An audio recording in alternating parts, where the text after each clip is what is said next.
हाँ जी प्यारे बच्चों, ਅੱਜ ਅਸੀਂ ਕਲਾਸ 7ਵੀਂ ਦੇ ਵਿਗਿਆਨ ਵਿਸ਼ੇ ਦਾ ਪਾਠ ਪਹਿਲਾ ਨਿਊਟ੍ਰੀਸ਼ਨ ਇਨ ਪਲਾਂਟ ਪੌਦਿਆਂ ਵਿੱਚ ਪੋਸ਼ਣ ਦੇ ਅਭਿਆਸ ਦੀ ਦੁਹਰਾਈ ਹੈ ਜਿਹੜੀ ਸ਼ੁਰੂ ਕਰਨ ਜਾ ਰਹੇ ਹਾਂ। ਆਓ ਪਿਆਰੇ ਬੱਚਿਓ ਸ਼ੁਰੂ ਕਰੀਏ। ਸਭ ਤੋਂ ਪਹਿਲਾਂ ਬੱਚੋ ਸਾਡੇ ਕੋਲ ਆਉਂਦੀਆਂ ਨੇ ਖਾਲੀ ਥਾਵਾਂ। ਕੀ ਆਉਂਦੇ ਨੇ? ਖਾਲੀ ਥਾਵਾਂ। ਪਹਿਲੀ ਹੈ ਕਿਸੇ ਜੀਵ ਦੁਆਰਾ ਭੋਜਨ ਪ੍ਰਾਪਤ ਕਰਨ ਅਤੇ ਉਸ ਦੀ ਵਰਤੋਂ ਕਰਨ ਨੂੰ ਡੈਸ਼ ਕਹਿੰਦੇ ਹਨ। ਕੀ ਹੈ? ਕਿਸੇ ਜੀਵ ਦੁਆਰਾ ਭੋਜਨ ਪ੍ਰਾਪਤ ਕਰਨ ਅਤੇ ਉਸ ਦੀ ਵਰਤੋਂ ਕਰਨ ਨੂੰ ਬੱਚੋ ਕੀ ਕਹਿੰਦੇ ਨੇ? ਪੋਸ਼ਣ। ਕੀ ਆਖਦੇ ਨੇ? ਪੋਸ਼ਣ।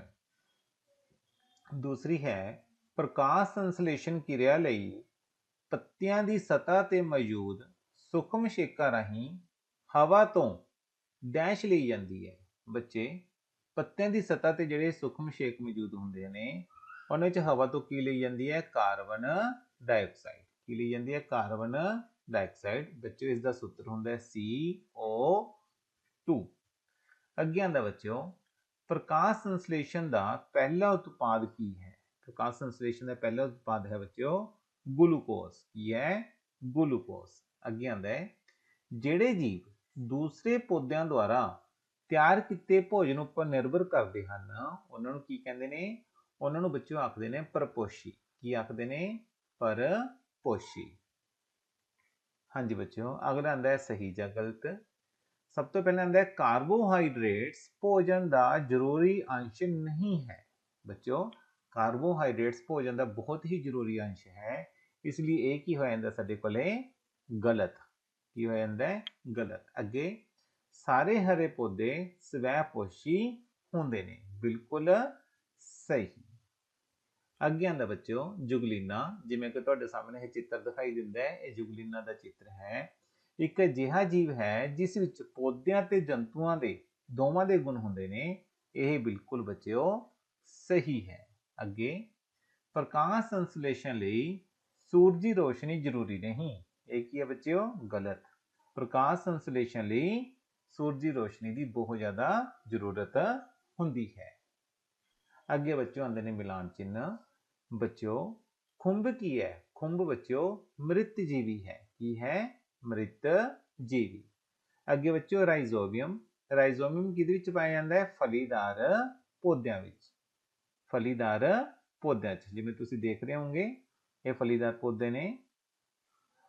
ਅੱਗੇ ਆਂਦਾ ਹੈ ਕਲੋਰੋਫਿਲ। ਕਲੋਰੋਫਿਲ ਕਿੱਥੇ ਪਾਇਆ ਜਾਂਦਾ ਹੈ? ਪੱਤਿਆਂ 'ਚ। ਅੱਗੇ ਅਮਰਵੇਲ ਕੀ ਹੈ ਬੱਚਿਓ? ਪਰਜੀਵੀ। ਅਮਰਵੇਲ ਕੀ ਹੈ? ਪਰਜੀਵੀ।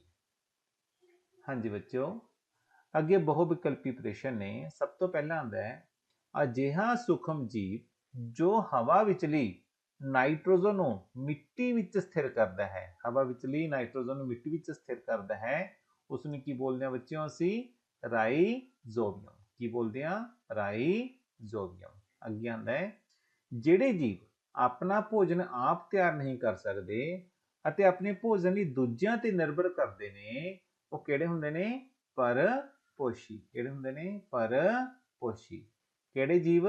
ਜਿਹੜਾ ਆਪਣਾ ਭੋਜਨ ਆਪ ਨਹੀਂ ਤਿਆਰ ਕਰਦੇ ਸਗੋਂ ਦੂਜਿਆਂ ਤੇ ਕੀ ਕਰਦੇ ਨੇ? ਨਿਰਭਰ ਹੁੰਦੇ ਨੇ, ਉਹਨਾਂ ਨੂੰ ਕੀ ਕਿਹਾ ਜਾਂਦਾ ਹੈ? ਪਰਪੋਸ਼ੀ।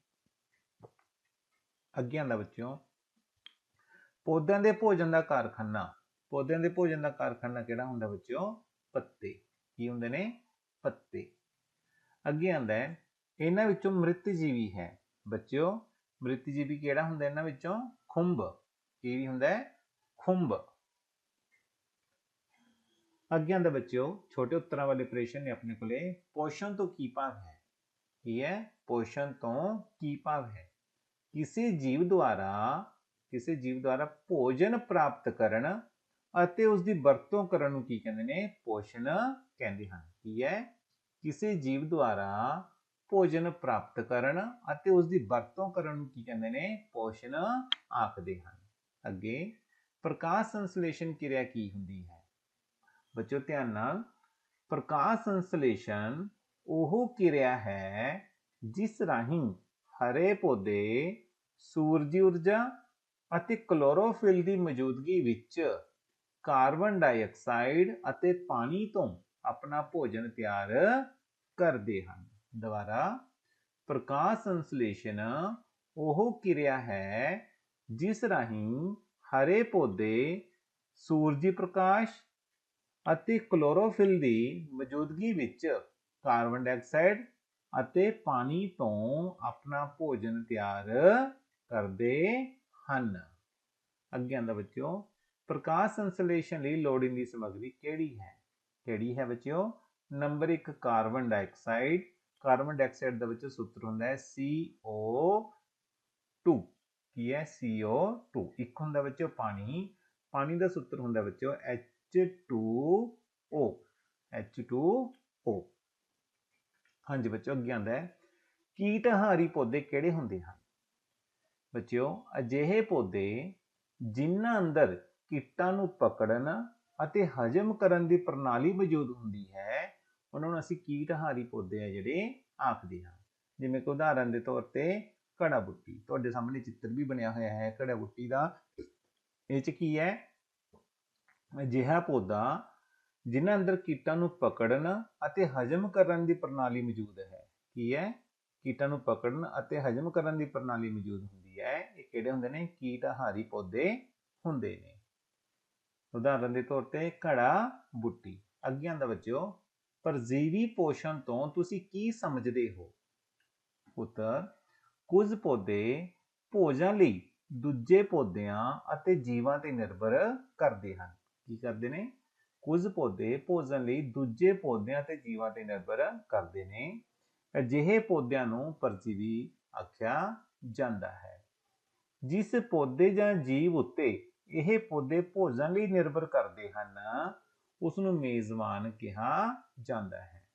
ਉਦਾਹਰਨ ਦੇ ਤੌਰ ਤੇ ਅਮਰਵੇਲ ਕੀ ਹੈ? ਇੱਕ ਪਰਜੀਵੀ ਪੌਦਾ ਹੈ। ਆਪਾਂ ਦੁਬਾਰਾ, ਕੁਝ ਪੌਦੇ ਭੋਜਨ ਲਈ ਦੂਜੇ ਪੌਦਿਆਂ ਅਤੇ ਜੀਵਾਂ ਤੇ ਨਿਰਭਰ ਕਰਦੇ ਹਨ। ਅਜਿਹੇ ਪੌਦਿਆਂ ਨੂੰ ਪਰਜੀਵੀ ਆਖਿਆ ਜਾਂਦਾ ਹੈ। ਜਿਸ ਪੌਦੇ ਜਾਂ ਜੀਵ ਉੱਤੇ ਇਹ ਪੌਦੇ ਭੋਜਨ ਲਈ ਨਿਰਭਰ ਕਰਦੇ ਹਨ, ਉਸ ਨੂੰ ਮੇਜ਼ਬਾਨ ਕਿਹਾ ਜਾਂਦਾ ਹੈ। ਉਦਾਹਰਨ ਦੇ ਤੌਰ ਤੇ ਅਮਰਵੇਲ ਕੀ ਇੱਕ ਪਰਜੀਵੀ ਪੌਦਾ ਹੈ। ਕਹਿਣ ਦਾ ਕੀ ਮਤਲਬ ਕੀ ਹੈ? ਵੀ ਅਜਿਹੇ ਪੌਦੇ ਜਿਹੜੇ ਆਪਦੇ ਭੋਜਨ ਲਈ ਦੂਜਿਆਂ ਦੇ ਨਿਰਭਰ ਕਰਦੇ ਨੇ, ਉਹ ਪਰਜੀਵੀ ਹੁੰਦੇ ਨੇ। ਅਤੇ ਇਹ ਪੌਦੇ ਦੇ ਜੀਵ ਜਦੋਂ ਭੋਜਨ ਲਈ ਨਿਰਭਰ ਕਰਦੇ ਹੋਣ, ਭੋਜਨ ਲਈ ਜਦੋਂ ਨਿਰਭਰ ਕਰਦੇ ਨੇ, ਉਹਨੂੰ ਅਸੀਂ ਕੀ ਕਹਿ ਦਿੰਦੇ ਹਾਂ? ਮੇਜ਼ਬਾਨ ਆਖ ਦਿੰਦੇ ਹਾਂ। ਉਦਾਹਰਨ ਦੇ ਤੌਰ ਤੇ ਜਿਵੇਂ ਕਿ ਅਮਰਵੇਲ।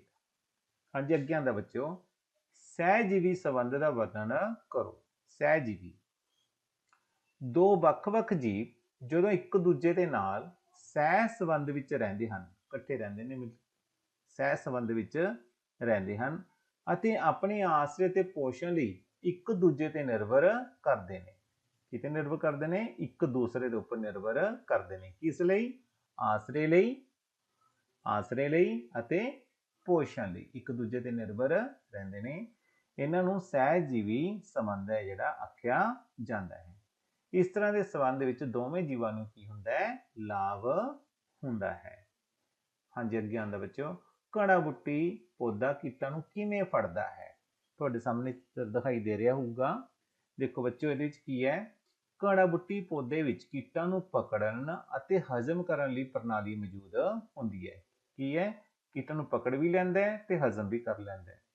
ਕੀਟਾਂ ਨੂੰ ਪਕੜਨ ਲਈ ਇਹਨਾਂ ਦੇ ਪੱਤੇ ਘੜੇ ਵਰਗੀਆਂ ਰਚਨਾਵਾਂ ਵਿੱਚ ਰੂਪਾਂਤਰਿਤ ਹੁੰਦੇ ਨੇ। ਦੇਖੋ, ਘੜੇ ਦੀ ਤਰ੍ਹਾਂ ਰਚਨਾ ਬਣੀ ਹੋਈ ਹੈ। ਇਸ ਤਰ੍ਹਾਂ ਘੜੇ ਦੀ ਤਰ੍ਹਾਂ ਰਚਨਾ ਬਣ ਜਾਂਦੀ ਹੈ। ਇਸ ਦੇ ਵਿੱਚ ਕੀਟ ਹੈ ਜਿਹੜਾ ਆ ਕੇ ਗਿਰ ਜਾਂਦਾ ਹੈ। ਇਸ ਘੜੇ ਵਰਗੀ ਰਚਨਾ ਦੇ ਮੂੰਹ ਤੇ ਹੇਠਾਂ ਵੱਲ ਮੁੜੇ ਹੋਏ ਵਾਲ ਹੁੰਦੇ ਨੇ। ਜਦੋਂ ਕੋਈ ਕੀਟ ਇਸ ਉੱਤੇ ਬੈਠਦਾ ਹੈ, ਉਹ ਹੇਠਾਂ ਵੱਲ ਤਿਲਕ ਜਾਂਦਾ ਹੈ ਅਤੇ ਮੁੜ ਉੱਪਰ ਨਹੀਂ ਚੜ ਸਕਦਾ। ਤੁਹਾਡੇ ਸਾਹਮਣੇ ਹੈ, ਦੇਖੋ ਇੱਥੇ ਕੀ ਹੋ ਰਿਹਾ? ਇੱਕ ਜੀਵ ਹੈ ਜਿਹੜਾ ਇਸ ਘੜਾ ਬੁੱਟੀ ਦੇ ਵਿੱਚ ਗਿਰ ਰਿਹਾ ਹੈ। ਦੇਖੋ, ਵਿੱਚ ਗਿਰ ਜਾਂਦਾ ਹੈ ਤੇ ਮੁੜ ਕੇ ਇੱਥੋਂ ਨਿਕਲ ਨਹੀਂ ਸਕਦਾ। ਹਾਂਜੀ ਬੱਚਿਓ, ਵੱਡੇ ਉੱਤਰਾਂ ਵਾਲੇ ਪ੍ਰਸ਼ਨ। ਮਿੱਟੀ ਵਿੱਚ ਪੋਸ਼ਕਾਂ ਦੀ ਪੂਰਤੀ ਕਿਵੇਂ ਹੁੰਦੀ ਹੈ? ਤਾਂ ਮਿੱਟੀ ਵਿੱਚ ਪੋਸ਼ਕਾਂ ਦੀ ਪੂਰਤੀ ਕਿਵੇਂ ਕਰਾਂਗੇ? ਮਿੱਟੀ ਵਿੱਚ ਪੋਸ਼ਕ ਤੱਤਾਂ ਦੀ ਕਮੀ ਨੂੰ ਰੂੜੀ ਖਾਦ ਜਾਂ ਰਸਾਇਣਿਕ ਖਾਦ ਮਿਲ ਕੇ ਦੂਰ ਕਰ ਸਕਦੀਆਂ ਨੇ। ਮਤਲਬ ਜੇ ਮਿੱਟੀ ਵਿੱਚ ਪੋਸ਼ਕ ਤੱਤਾਂ ਦੀ ਕਮੀ ਹੋ ਜਾਏ ਤਾਂ ਅਸੀਂ ਕਿਸ ਦਾ ਉਪਯੋਗ ਕਰਾਂਗੇ? ਰੂੜੀ ਖਾਦ ਦਾ ਜਾਂ ਰਸਾਇਣਿਕ ਖਾਦ ਦਾ। ਦੂਜਾ, ਨਿਖੇੜਕ ਮਿੱਟੀ ਵਿੱਚ ਪੋਸ਼ਕ ਤੱਤਾਂ ਦੀ ਪੂਰਤੀ ਕਰਨ ਵਿੱਚ ਮਹੱਤਵਪੂਰਨ ਭੂਮਿਕਾ ਨਿਭਾਉਂਦੇ ਨੇ। ਕੌਣ? ਨਿਖੇੜਕ। मतलब सूक्ष्म जीव पत्तियां ਅਤੇ ਜੰਤੂਆਂ ਦੀ ਰਹਿੰਦ ਖੂੰਹਦ ਨੂੰ ਸਰਲ ਅਣੂਆਂ ਵਿੱਚ ਬਦਲ ਕੇ ਮਿੱਟੀ ਵਿੱਚ ਪੋਸ਼ਕ ਤੱਤਾਂ ਦੀ ਪੂਰਤੀ ਕਰਦੇ ਹਨ। ਇਹ ਨਕੇੜੇ ਕਿਹੜੇ ਹੋਏ? ਸੂਖਮ ਜੀਵ ਹੋਏ ਇੱਥੇ ਸਾਡੇ, ਜਿਹੜੇ ਕੀ ਕਰਦੇ ਨੇ? ਪੱਤਿਆਂ ਤੇ ਜੰਤੂਆਂ ਦੀ ਰਹਿੰਦ ਖੂੰਹਦ ਨੂੰ ਸਰਲ ਅਣੂਆਂ ਵਿੱਚ ਬਦਲ ਦਿੰਦੇ ਨੇ ਅਤੇ ਮਿੱਟੀ ਦੇ ਪੋਸ਼ਕ ਤੱਤ ਬਣਾਉਣ ਵਿੱਚ ਪੂਰੀ ਮਦਦ ਕਰਦੇ ਨੇ। ਅੱਗੇ ਆਉਂਦਾ ਹੈ ਰਾਈਜ਼ੋਬੀਅਮ। ਕੀ ਹੈ? ਰਾਈਜ਼ੋਬੀਅਮ ਨਾਂ ਦਾ ਜੀਵਾਣੂ ਫਲੀਦਾਰ ਪੌਦਿਆਂ ਦੀਆਂ ਜੜ੍ਹਾਂ ਵਿੱਚ ਮੌਜੂਦ ਹੁੰਦਾ ਹੈ। ਕਿੱਥੇ ਹੁੰਦਾ ਹੈ? ਪੌਦਿਆਂ ਦੀਆਂ ਜੜ੍ਹਾਂ ਵਿੱਚ ਮੌਜੂਦ ਹੁੰਦਾ ਹੈ। ਇਹ ਜੀਵਾਣੂ ਵਾਯੂਮੰਡਲ ਵਿਚਲੀ ਨਾਈਟ੍ਰੋਜਨ ਦਾ ਸਥਿਰੀਕਰਨ ਕਰਕੇ ਮਿੱਟੀ ਵਿੱਚ ਨਾਈਟ੍ਰੋਜਨ ਦੀ ਕਮੀ ਨੂੰ ਪੂਰਾ ਕਰਦਾ ਹੈ। ਕਿੱਥੋਂ ਪੂਰਾ ਕਰਦਾ ਹੈ? ਵਾਯੂਮੰਡਲ ਵਿੱਚੋਂ ਨਾਈਟ੍ਰੋਜਨ ਲੈਂਦਾ ਹੈ, ਉਸ ਦਾ ਸਥਿਰੀਕਰਨ ਕਰਦਾ ਹੈ ਤੇ ਮਿੱਟੀ ਵਿੱਚ ਜਿਹੜੀ ਨਾਈਟ੍ਰੋਜਨ ਦੀ ਕਮੀ ਹੁੰਦੀ ਹੈ ਉਸ ਨੂੰ ਪੂਰਾ ਕਰਨ ਵਿੱਚ ਮਦਦ ਕਰਦਾ ਹੈ। ਹਾਂਜੀ ਬੱਚਿਓ, ਅੱਗੇ ਆਉਂਦਾ ਹੈ ਪੋਸ਼ਕਾਂ ਤੋਂ ਕੀ ਭਾਵ ਹੈ? ਕਿਸ ਤੋਂ? ਪੋਸ਼ਕਾਂ ਤੋਂ। ਪੋਸ਼ਕਾਂ ਤੋਂ ਕੀ ਭਾਵ ਹੈ? ਪੌਦਿਆਂ ਵਿੱਚ ਪੋਸ਼ਣ ਦੇ ਵੱਖ-ਵੱਖ ਢੰਗਾਂ ਦਾ ਵਰਣਨ ਕਰੋ। ਬੱਚਿਓ, ਪਹਿਲਾਂ ਤਾਂ ਅਸੀਂ ਜਾਣਦੇ ਹਾਂ ਪੋਸ਼ਕ ਕੀ ਹੁੰਦੇ ਨੇ। ਸਾਡੇ ਭੋਜਨ ਦੇ ਅਜਿਹੇ ਸਾਰੇ ਅੰਸ਼ ਜੋ ਸਾਡੇ ਸਰੀਰ ਲਈ ਜ਼ਰੂਰੀ ਹੋਣ। ਕਿਹੜੇ? ਸਾਡੇ ਭੋਜਨ ਦੇ ਅਜਿਹੇ ਸਾਰੇ ਅੰਸ਼ ਜੋ ਸਾਡੇ ਸਰੀਰ ਲਈ ਬਹੁਤ ਜ਼ਰੂਰੀ ਹੁੰਦੇ ਨੇ, ਜਿਵੇਂ ਕਿ ਕਾਰਬੋਹਾਈਡਰੇਟ, ਪ੍ਰੋਟੀਨ, ਚਰਬੀ, ਵਿਟਾਮਿਨ ਅਤੇ ਖਣਿਜ। ਇਹ ਕੀ ਨੇ? ਇਹ ਉਹ ਸਾਰੇ ਅੰਸ਼ ਨੇ ਜਿਹੜੇ ਸਾਡੇ ਭੋਜਨ ਲਈ ਬਹੁਤ ਜ਼ਿਆਦਾ ਜ਼ਰੂਰੀ ਨੇ। ਹੁਣ ਅੱਗੇ ਆਇਆ ਸੀ ਉਹਦੇ ਵਿੱਚ ਪੋਸ਼ਣ ਦੇ ਵੱਖ-ਵੱਖ ਢੰਗਾਂ ਦਾ ਵਰਣਨ ਕਰੋ। ਤਾਂ ਵੱਖ-ਵੱਖ ਢੰਗ ਦੇ ਵਿੱਚ ਸਭ ਤੋਂ ਪਹਿਲਾਂ ਆਉਂਦਾ ਹੈ ਸਵੈ ਪੋਸ਼ੀ ਪੋਸ਼ਣ। ਨੰਬਰ 1 ਤੇ ਕਿਹੜਾ ਆਉਂਦਾ ਹੈ? ਸਵੈ ਪੋਸ਼ੀ ਪੋਸ਼ਣ। ਪੋਸ਼ਣ ਦੀ ਉਹ ਵਿਧੀ ਜਿਸ ਵਿੱਚ ਜੀਵ ਆਪਣਾ ਭੋਜਨ ਆਪ ਤਿਆਰ ਕਰਦੇ ਹਨ। ਕੌਣ ਕਰਦੇ ਨੇ? ਆਪਣਾ ਭੋਜਨ ਆਪ ਤਿਆਰ ਕਰਦੇ ਹਨ। ਉਹ ਕਿਹੜੇ ਹੁੰਦੇ ਨੇ? ਸਵੈ ਪੋਸ਼ੀ ਪੋਸ਼ਣ ਕਹਿਲਾਉਂਦੇ ਹਨ। ਜਿਵੇਂ ਕਿ ਪੌਦੇ। ਕੌਣ ਨੇ? ਪੌਦੇ। ਪੌਦੇ ਕੀ ਕਰਦੇ ਨੇ? ਪ੍ਰਕਾਸ਼ ਸੰਸਲੇਸ਼ਨ ਕਿਰਿਆ ਦੁਆਰਾ ਆਪਣਾ ਭੋਜਨ ਆਪ ਤਿਆਰ ਕਰਦੇ ਹਨ। ਇਹ ਕੌਣ ਸੀ? ਸਵੈ ਪੋਸ਼ੀ। ਦੂਜੇ ਕਿਹੜੇ ਹੁੰਦੇ ਨੇ? ਪਰਪੋਸ਼ੀ। ਕਿਹੜੇ ਹੋਏ? ਪਰਪੋਸ਼ੀ। ਕੁਝ ਪੌਦੇ ਅਜਿਹੇ ਹੁੰਦੇ ਹਨ ਜਿਨ੍ਹਾਂ ਵਿੱਚ ਕਲੋਰੋਫਿਲ ਨਹੀਂ ਹੁੰਦੀ। ਕੀ ਨਹੀਂ ਹੁੰਦੀ? ਕਲੋਰੋਫਿਲ ਨਹੀਂ ਹੁੰਦੀ।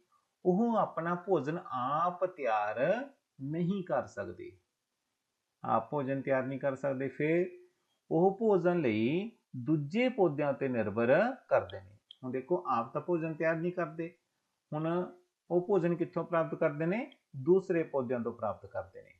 ਅਜਿਹੇ ਪੌਦਿਆਂ ਨੂੰ ਆਪਾਂ ਸ਼੍ਰੇਣੀਬੱਧ ਕਰਦੇ ਹਾਂ। ਨੰਬਰ 1 ਕਿਹੜੇ ਹੁੰਦੇ ਨੇ? ਪਰਜੀਵੀ ਪੌਦੇ। ਇਹਨਾਂ ਵਿੱਚ ਕਿਹੜੇ ਹੁੰਦੇ ਨੇ? ਪਰਜੀਵੀ ਪੌਦੇ। ਹੁਣ ਪਰਜੀਵੀ ਪੌਦੇ ਕਿਹੜੇ ਹੁੰਦੇ ਨੇ? ਕੁਝ ਪੌਦੇ ਆਪਣੇ ਭੋਜਨ ਲਈ ਦੂਜੇ ਪੌਦਿਆਂ ਤੇ ਜੀਵਾਂ ਤੇ ਨਿਰਭਰ ਕਰਦੇ ਹਨ।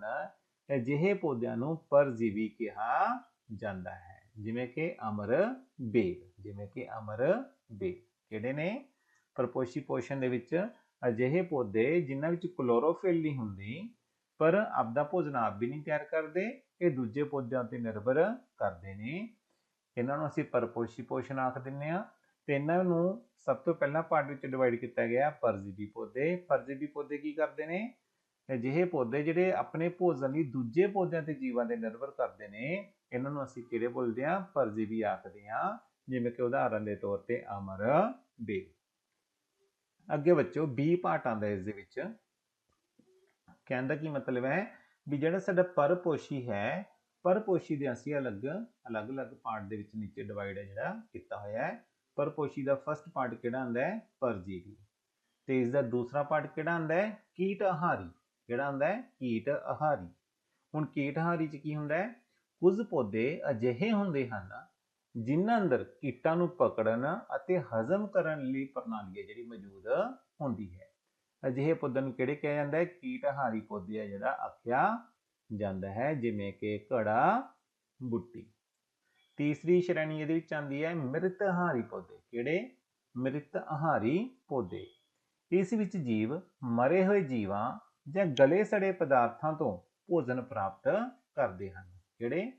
ਅਜਿਹੇ ਜੀਵ ਮਰੇ ਹੋਏ ਜੀਵਾਂ ਜਾਂ ਗਲੇ ਸੜੇ ਪਦਾਰਥਾਂ ਤੋਂ ਭੋਜਨ ਪ੍ਰਾਪਤ ਕਰਦੇ ਨੇ, ਜਿਵੇਂ ਕਿ ਉੱਲੀ ਅਤੇ ਖਮੀਰ।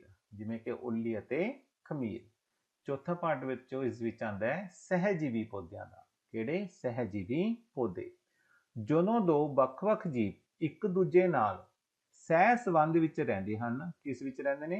ਸਹਿ ਸੰਬੰਧ ਵਿੱਚ ਰਹਿੰਦੇ ਹਨ ਅਤੇ ਆਪਣੇ ਆਸਰੇ ਤੇ ਪੋਸ਼ਣ ਲਈ ਇੱਕ ਦੂਜੇ ਤੇ ਨਿਰਭਰ ਕਰਦੇ ਹਨ। ਅਜਿਹਿਆਂ ਨੂੰ ਉੱਲੀ ਜਾਂ ਕਾਈ ਹੈ ਜਿਹੜੇ ਇਸ ਤਰ੍ਹਾਂ ਦੇ ਸਹਿ ਜੀਵਨ ਬਣਾਉਂਦੇ ਨੇ। ਇਹਦੇ ਨਾਲ ਇੱਕ ਦੂਜੇ ਪੌਦੇ ਨੂੰ ਕੀ ਹੁੰਦਾ ਹੈ? ਲਾਭ ਹੀ ਹੁੰਦਾ ਹੈ। ਹੁਣ ਦੇਖੋ ਜਿਹੜਾ ਸਾਡੇ ਕੋਲੇ ਇਹ ਪ੍ਰਸ਼ਨ ਸੀ ਚ ਆਇਆ ਸੀ, ਪੋਸ਼ਕ ਤੋਂ ਕੀ ਭਾਵ ਹੈ? ਪੋਸ਼ਕ ਉਹ ਜਿਨ੍ਹਾਂ ਵਿੱਚ ਸਾਰੇ ਅੰਸ਼ ਹੁੰਦੇ ਨੇ। ਸਾਰੇ ਅੰਸ਼ ਜਿਵੇਂ ਕਿ ਕਾਰਬੋਹਾਈਡਰੇਟ, ਪ੍ਰੋਟੀਨ, ਚਰਬੀ, ਵਿਟਾਮਿਨ ਅਤੇ ਖਣਿਜ। ਇਹਦੇ ਪੋਸ਼ਣ ਦੇ ਵੱਖ-ਵੱਖ ਢੰਗਾਂ ਵਿੱਚੋਂ ਦੋ ਪੋਸ਼ਣ ਵੰਡੇ ਗਏ, ਸਵੈਪੋਸ਼ੀ ਅਤੇ ਪਰਪੋਸ਼ੀ। ਸਵੈਪੋਸ਼ੀ ਕਿਹੜੇ ਹੁੰਦੇ ਨੇ? ਜਿਹੜੇ ਆਪਣਾ ਭੋਜਨ ਆਪ ਤਿਆਰ ਕਰਦੇ ਨੇ। ਪਰਪੋਸ਼ੀ ਨੇ ਜਿਹੜੇ ਦੂਸਰੇ ਉੱਪਰ ਨਿਰਭਰ ਕਰਦੇ ਨੇ। ਇਹ ਕਿਸ ਤੇ ਨਿਰਭਰ ਕਰਦੇ ਨੇ? ਪੌਦਿਆਂ ਤੇ ਵੀ ਨਿਰਭਰ ਕਰਦੇ ਨੇ ਅਤੇ ਜੰਤੂਆਂ ਤੇ ਵੀ। ਅੱਗੇ ਪਰਪੋਸ਼ੀ ਨੂੰ ਅਸੀਂ ਚਾਰ ਪਾਰਟ ਵਿੱਚ ਡਿਵਾਈਡ ਕਰਤਾ। परजीवी पौधे, फिर कीटाहारी पौधे, फिर मृताहारी पौधे, फिर सहजीवी पौधे। मैनूं उम्मीद है बच्चों अज का जिहड़ा यह टॉपिक है तुहानूं समझ आ चुकी है। तो बच्चों जे अज पढ़ के तुहानूं मज़ा आया है तो इस वीडियो नूं वध तो लाइक जरूर कर देना। इस वीडियो नूं बच्चों वध तो वध शेयर जरूर कर देना ताकि आपां सारे बच्चों का फायदा जिहड़ा कर सकीए। जिन्हां ने हाले तक इस चैनल नूं सबसक्राइब नहीं किया इस नूं सबसक्राइब कर लेना और जो इत्थे बैल आइकन का बटन आता है इसनूं प्रेस करना ना भुलना ताकि आने वाले वीडियो की नोटिफिकेशन तुहानूं नाल दी नाल मिलती रहे। बच्चों ये वीडियो देखने लई तुहाडा बहुत बहुत धन्यवाद। Thanks for watching.